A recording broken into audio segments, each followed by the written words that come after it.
HDFC bank में बड़ा झटका। चेयरमैन ने अचानक से रेजिग्नेशन दे दिया। रीजन, उन्होंने जो कोट किया, difference in values and ethics. अब सवाल ये है कि क्या ये सिर्फ नॉइज है या अंदर कुछ बहुत बड़ी गड़बड़ी हो रही है, और सबसे इंपॉर्टेंट, क्या ये बाइंग अपॉर्चुनिटी है या आपके लिए एक एग्जिट सिग्नल? क्योंकि हिस्ट्री ये कहती है कि ऐसे मोमेंट्स में ही स्मार्ट मनी क्वाइटली एंट्री लेता है स्टॉक्स में। आज हम बात करेंगे ग्राउंड रियलिटी की, ब्रोकरेज हाउसेस के क्या ओपिनियंस हैं एचडीएफसी बैंक के शेयर के बारे में, और एचडीएफसी बैंक की जो और आज कॉन्कॉल हुई है मैनेजमेंट की, उसमें मैनेजमेंट ने क्या संकेत दिए हैं, और साथ ही साथ एचडीएफसी बैंक के चार्ट्स क्या बता रहे हैं, और सबसे इंपॉर्टेंट, आपको अभी करना क्या है। इसलिए वीडियो को एंड तक देखिएगा अगर आप एचडीएफसी बैंक के शेयर में इन्वेस्टेड हैं या प्लान कर रहे हैं इस क्रैश का फ़ायदा उठाने की। क्योंकि आज बेसिकली मैं आपको एक क्लियर स्ट्रैटेजी फ्रेमवर्क दूंगा जिससे कि आपको पूरी क्लैरिटी आएगी अपनी स्ट्रैटेजी के बारे में एचडीएफसी बैंक शेयर में। दोस्तों, मेरा नाम है सौरभ सुमन और मैं हूं आपका पर्सनल वेल्थ गाइड, और आप देख रहे हैं मेरा चैनल इन्वेस्टिंग विद सौरभ। याद दिलाना चाहूँगा, मैं एक सेबी रजिस्टर्ड इन्वेस्टमेंट एडवाइज़र नहीं हूँ, इसलिए कोई भी निवेश करने से पहले अपने वित्तीय सलाहकार की राय ज़रूर ले लें। पहले तो इस न्यूज़ को समझिए, पैनिक नहीं। चेयरमैन अतानु चक्रवर्ती जी ने रिज़ाइन किया। रीज़न बड़े वेग उन्होंने कोट किए। जो उन्होंने कोट किया है, वैल्यूज़ एंड एथिक्स डिफरेंसेस। अब मार्केट का रिएक्शन, यूएस में एचडीएफसी बैंक का एडीआर अचानक से एक वक्त तक 7 से 10% तक क्रैश किया हुआ था। इंडिया में भी सेंटिमेंट्स वीक हैं और लगभग 5% के नेगेटिव सेंटिमेंट के साथ ट्रेड कर रहा है एचडीएफसी बैंक का शेयर। अब इम्पॉर्टेंट ऑब्जर्वेशन, पहली बात, ये फ्रॉड रिपोर्ट नहीं है, कोई एनपीए इशू नहीं है बैंक में। आरबीआई ने तुरंत इंटरिम चेयरमैन के अपॉइंटमेंट को अप्रूव भी कर दिया। इसका मतलब क्या है?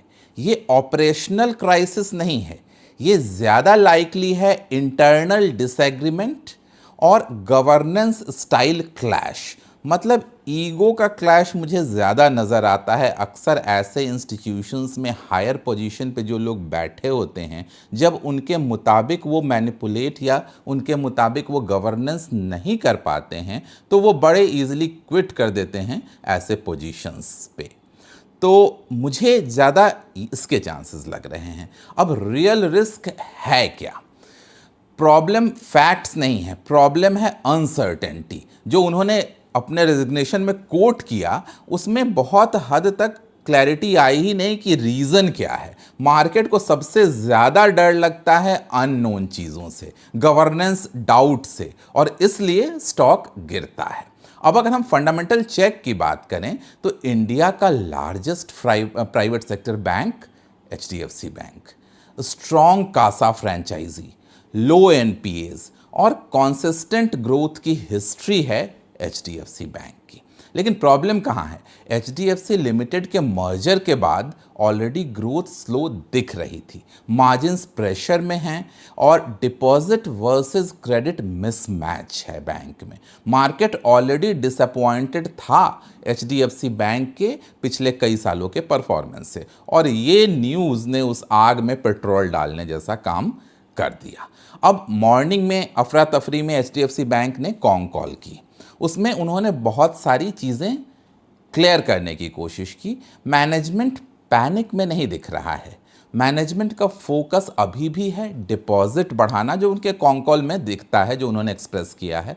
डिपॉजिट बढ़ाना, मार्जिन्स को स्टेबलाइज करना और लॉन्ग टर्म ग्रोथ को प्रमोट करना। सबसे बड़ा सिग्नल जो कॉल से आता है, कोई इमरजेंसी टोन नहीं था आज के कॉल में, कोई अनयूजुअल प्रोविजनिंग की बात नहीं थी।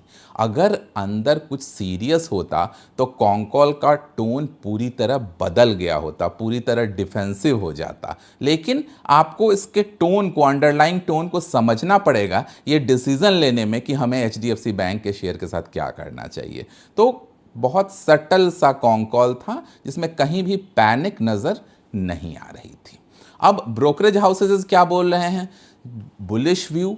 लोगों का कहना है कि ये टेम्पररी इशू है, चेयरमैन का रेजिग्नेशन, स्ट्रॉन्ग फंडामेंटल्स अभी भी इंटैक्ट हैं एचडीएफसी बैंक के और लॉन्ग टर्म बाइंग अपॉर्चुनिटी है।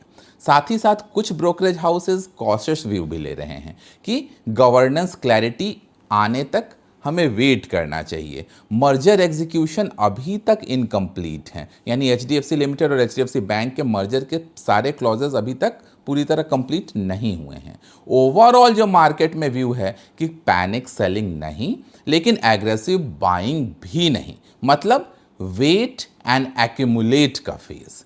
अब अगर टेक्निकल्स की बात करें, जो स्मार्ट मनी क्या कर रहा है, स्टॉक ऑलरेडी साइडवेज था काफ़ी समय से, अब सेंटिमेंटल ब्रेकडाउन हुआ।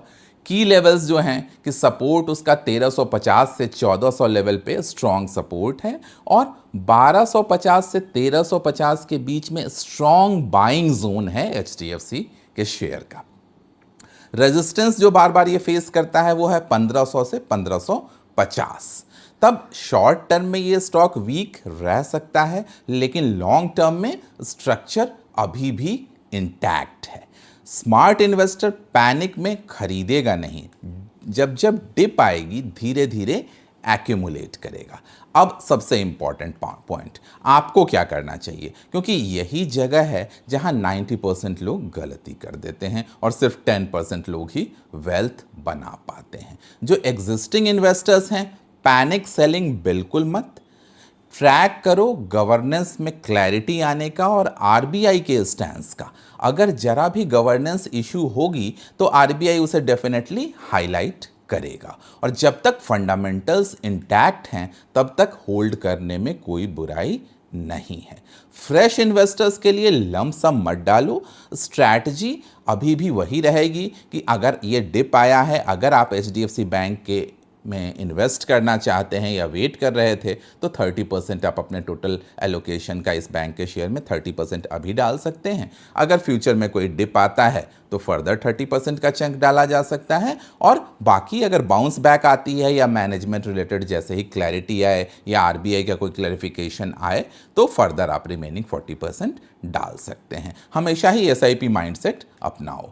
आपको हाई कन्विक्शन इन्वेस्टर बनना है। अगर आपको लगता है कि इशू टेम्पररी है, बैंक लॉन्ग टर्म में स्ट्रॉन्ग है, तो ये फेज बन सकता है साइलेंट एक्यूमुलेशन अपॉर्चुनिटी। अब सबसे बड़ी सीख क्या है, मार्केट हमेशा ही ओवर रिएक्ट करता है। न्यूज़ के टाइम पे फ्रीक पियर चारों तरफ एकदम पैनिक वाला सिचुएशन, लेकिन वेल्थ बनती है क्लैरिटी आने से। अनसर्टेनिटी के दौरान अगर आप इन्वेस्टमेंट करते हैं तो लॉन्ग टर्म में वेल्थ बनती है। ये क्रैश नहीं है, ये सेंटिमेंटल शॉक है जो एचडीएफसी बैंक के स्टॉक में आज आया है। लॉन्ग टर्म स्टोरी अभी भी इंटैक्ट है, लेकिन ब्लाइंड बाइंग करना भी सही नहीं है। मार्केट में पैसा न्यूज़ से नहीं, बिहेवियर से बनता है। आपको क्या लगता है एचडीएफसी बैंक के स्टॉक के बारे में? ये बाइंग अपॉर्चुनिटी है या रेड फ्लैग? कमेंट में लिखकर ज़रूर बताना। तब तक मिलते हैं किसी नए वीडियो में। Saurabh Suman signing off.